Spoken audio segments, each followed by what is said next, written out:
PET 2 do nosso plano de estudo tutorado do ensino médio, vamos começar mais um estudo de filosofia com temas importantíssimos. Durante todo o PET 2 teremos a oportunidade de conhecer melhor o surgimento da filosofia, principalmente o contexto da passagem da mitologia para a filosofia. Isso é importantíssimo para quem está se introduzindo no conhecimento filosófico, saber as bases, a origem, essa questão que é central no entendimento da filosofia, que é a passagem da mitologia para a filosofia.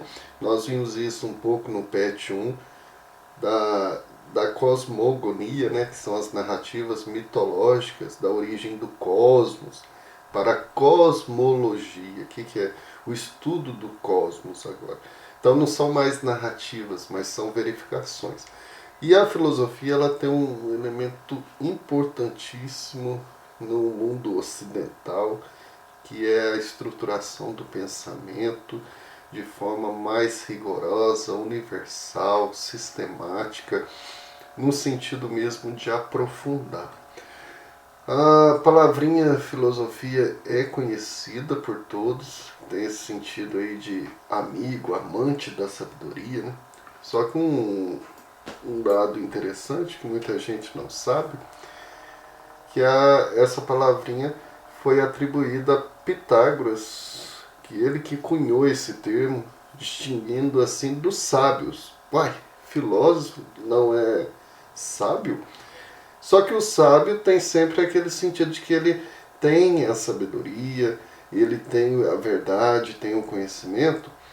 E para o filósofo, não, o conhecimento está aberto, ele está sempre na procura. Não tem uma postura de encontro já acabado, mas de caminho a percorrer. Então o filósofo é aquele que está sempre questionando, olhando vários pontos de vista, abrindo sempre para novos conhecimentos. E o sábio, ele tem sempre o sentido de que encontrou a verdade, já tem uma posição, já tem todo um merecimento. E não, o filósofo é aquele que está sempre à procura no sentido, pode ter, é sempre refeito o conhecimento. Ele é sempre dialético, né? Você encontra, contrapõe, forma novas síntese e novamente vai à procura de novas teses. A Grécia, que é o ponto do surgimento dessa filosofia que nós estudamos ocidental, né? Filosofia ocidental mais racionalizada, então ela tinha uma constituição diferente, até mesmo interessante, bem democrática, no seu surgimento ali, no seu auge, né, de desenvolvimento. Então essa constituição de várias cidades, chamadas cidades-estados, polis, porque cada cidade tinha sua autonomia, independência de criação, de organização das leis. A Grécia territorialmente não é um lugar de terras férteis, mas ela desenvolveu muito bem a vocação para o comércio, a navegação, colocando aí como atividade principal o comércio. A sociedade grega era mais aristocrática, ou seja, um grupo de cidadãos que mandavam. O que quer dizer isso? Aristocracia tem o sentido do governo dos melhores, né? Então é um pouco mais centralizada, divide entre alguns, não um só, mas ainda fica determinada por um grupo, por um grupo mais nobre, bem mais estipulado. Mas isso, interessante que com os fatores que foram fazendo com que a Grécia se desenvolvesse bem, aí fatores que são citados no PET, esses fatores são diversos, aí nós temos os principais. As viagens então marítimas fez com que os gregos pudessem descobrir novos mundos e desmistificando aquelas ideias que tinham formado pelos poetas, das narrativas mitológicas de certos monstros, certos lugares de poder se evitar. Então as viagens constituíram uma abertura de um novo mundo. O desenvolvimento do alfabeto é importantíssimo para democratizar um pouco mais a palavra, ela ser discutida e não ficar só nos cultos esotéricos, rituais esotéricos ali fechado, escondido, né? A palavra é escondida, oculta, isso muito forte em grupos místicos e rituais.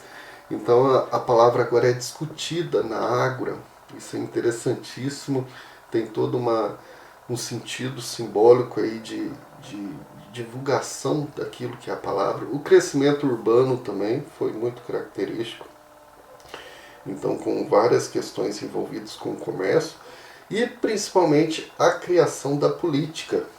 O que é a política? O que é o político? Então o governo pelo povo, em cada cidade-estado, a democracia, a participação, a discussão, a constituição das leis, mas não por uma pessoa, essa discussão em assembleia.